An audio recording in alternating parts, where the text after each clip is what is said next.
Welcome back, guys.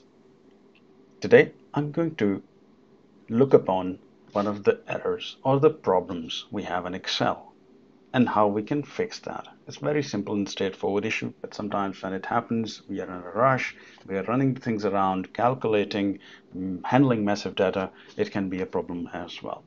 So I'll straight go to our spreadsheet here on the screen.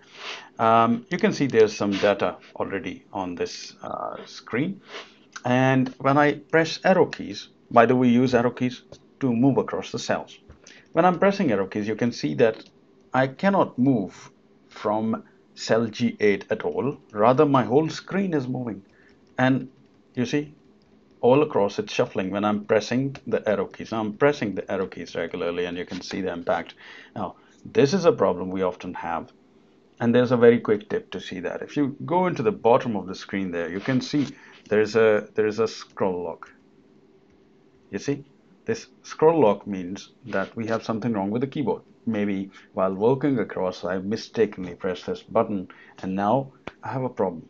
Very simple solution. On your keyboard, you should be able to find this scroll lock button. Press the button, problem is solved.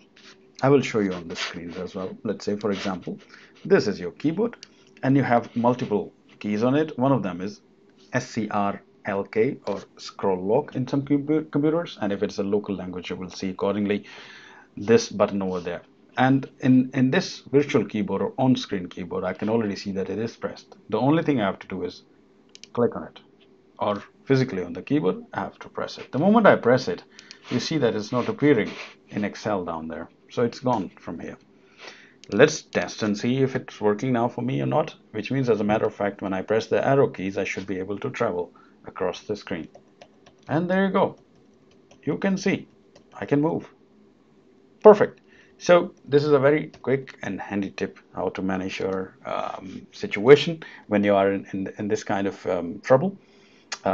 Please do share your comments, any other queries that you may have, any other troubles you have while using Excel, please share down there and I'll be happy to get back to you. Don't forget to subscribe the channel if you have not already done that. Stay safe, guys. Take care of yourself and I look forward to speak to you very soon. Till then, ciao, ciao.